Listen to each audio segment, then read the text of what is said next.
गुरुजी राधे राधे। हाँ। मेरे को 4th स्टेज कैंसर हो गया है। फिर मैं दूसरी बार आ रहा हूँ और हमारे को जो है हम ये हमारी बेटी है, इसके चक्कर में हम वायरल हो गए दिल्ली में। हमारे देखिए आंत बाहर है, आंत बाहर है, तो हमारे को डोनेशन इकट्ठा हो रखा है। तो आपको कैंसर क्यों हो गया? Junk food, momos, chow mein, bhature puri खाने से। भटूरे? अच्छा, पिछली बार आपने बात की थी जी। भटूरे खाए, चाउमीन खाए, पिज्जा खाया तो हो गया कैंसर हो गया। तो आपने बोले थे फल फ्रूट खाना, तो मैंने फल फ्रूट शुरू किया खाना खाना, तो मुझे 1 पॉइंट ट्यूमर कम हो गया है। वाह। 5 सेंटीमीटर ट्यूमर था तो 4 अब बता रहा है 4 हो गया। तब आराम लग रहा है, पहले से भी आराम। पहले बाल चले गए थे। हाँ। तो हमने सब कुछ बंद कर रखे, नॉन वेज बिल्कुल बंद कर दिए, क्योंकि मम्मी मेरा राधा स्वामी है तो मैं बंद कर दिया, कुछ नहीं खा रहा हूँ, तो शाकाहारी बन चुका हूँ पूरी तरह मैं। देखो, ये चाउमीन, पिज्जा, बर्गर इतना खाए कि कैंसर हो गया, और मैंने बोला था कि फल खाओ ज़्यादा, तो देखो वो कैंसर 4थे नंबर का था, 4th स्टेज का, तो आज कम हो गया वो। ये हमारी बेटी है, 3 बेटी हमारा आ रखे है, सब आ रखे है। तो हम काम करते हैं, कमाते हैं, चिप्स और पानी बोतल वोतल सब बेचते हैं, यानी वर्दी लगा के मैं काम करता हूँ। काम तो करना पड़ेगा हमें, क्योंकि बच्चे पालना है। सही है। तो हमने कैमरे का आगे डोनेशन के लिए, तो हमें 7.5 करोड़ आदमी देख लिया हमें डोनेशन के लिए, तो हमें हॉस्पिटल के लिए बिल चाहिए, तो हमारा पैसा जमा हो रहा है दिल्ली में, छतरपुर कमल तवर है, तो उनका कहना है जो 1 लाख रुपए ले ले इलाज के लिए। हमारे को 7.5 करोड़ करीब देख लिया डोनेशन वाले ने। इस बच्चों के चक्कर में हम वायरल हो गए। अब हमने 36 लाख का बिल हमें थमा रखा है, और उसका कहना है जो 1 लाख रुपए ले ले तू। अब हम आपके पास आते हैं तो बोलते हैं बाबा के पास जा रहा है, तो हमारा तो धर्म है, हम मंदिर मस्जिद तो हम जाएंगे, मंदिर तो जाना पड़ेगा हमें, क्योंकि हमें कष्ट हुआ तो मंदिर हमें जाना पड़ेगा। चलो, भगवान आपका स्वास्थ्य जल्दी ठीक करें, भगवान आपको सुखी रखें, यही ईश्वर से प्रार्थना है। हेलो गुरुजी, राधे राधे। जी जी। गुरुजी, मैं अलीगढ़ से हूँ और मेरा एक प्रश्न है। मेरे जो घर वाले हैं मेरे को यहाँ आने नहीं दे रहे थे, मतलब 28 साल का हो गया, मैं पहली बार आया हूँ यहाँ, और सौभाग्य से आपको भागवत में यहाँ पर आने का मेरा अच्छा सफल हुआ। तो कुछ ऐसा उपाय बताइए कि मैं यहाँ पर आ जाया करूँ हर महीने, तो घर वालों से कुछ कहकर। आ जाया करो। पढ़ाई करते हो? हाँ, इस बार 12th पास की है। फिर अच्छा, पढ़ाई भी करो, आते भी रहा करो। घर वाले कहते हैं अकेला है तू बिगड़ जाएगा, बाहर जा करके ये हो जाएगा कि अरे वृंदावन आके क्या बिगड़ेगा? कहते हैं ये सर एक क्वेश्चन हो रहा है, मेरे जो दोस्त हैं ना वो सारे के सारे नशेड़ी हैं, और कोई जुआ खेलता है और मैं अकेला हूँ, वो सब हंसते हैं। नहीं तो आप उनके चक्कर में ना पड़ो।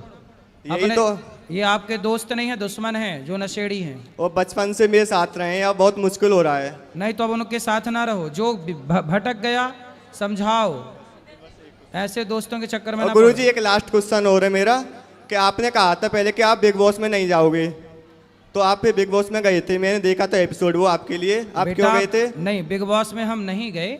वो जो गए थे ना, वो केवल गेस्ट के रूप में गए थे। जो वहाँ 4 महीने के लिए अंदर जाते हैं उसके लिए मना किया था, वहाँ मैं नहीं गया।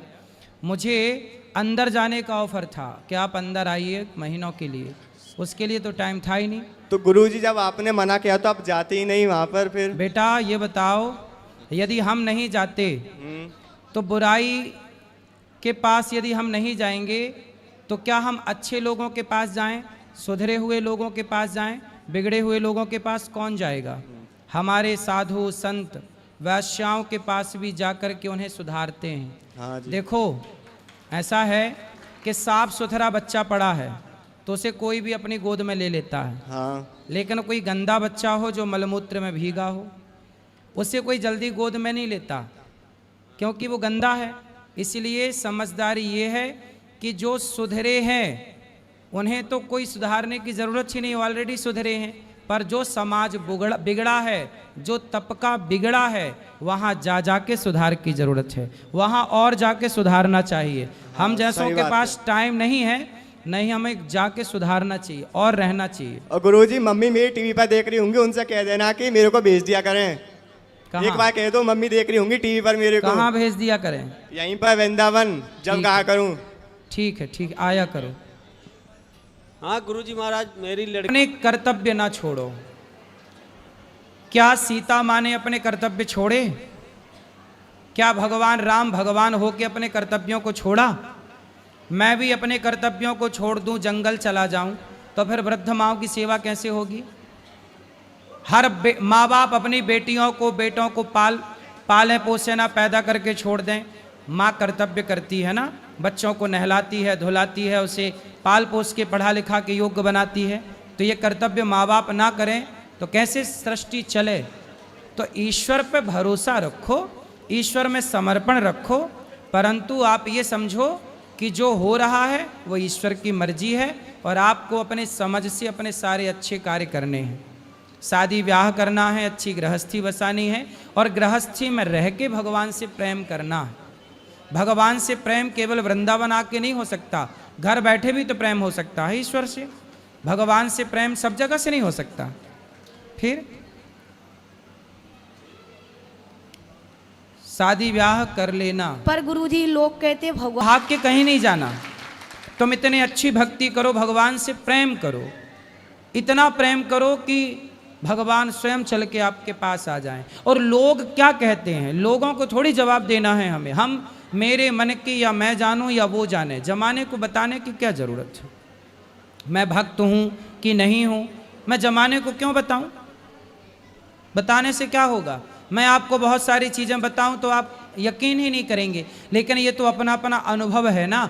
जैसे आप अपना दर्द मुझे दिखा नहीं सकती, महसूस तो कर सकती हो आप अपना दर्द, उसी तरह मैं अपने भगवान को महसूस कर सकता हूँ, मैं देख सकता हूँ पर दिखा नहीं सकता। कुछ चीज़ें दिखाई नहीं जा सकती पर देखी जा सकती। ये बात बहुत गहरी है, आप कितना समझ रहे हैं मुझे नहीं पता, लेकिन आप सत्संग करिए निरंतर और भगवान से इतना प्रेम करिए कि भगवान के पास आपको ना जाना पड़े, भगवान स्वयं आपके पास आए। रहो बंगले में।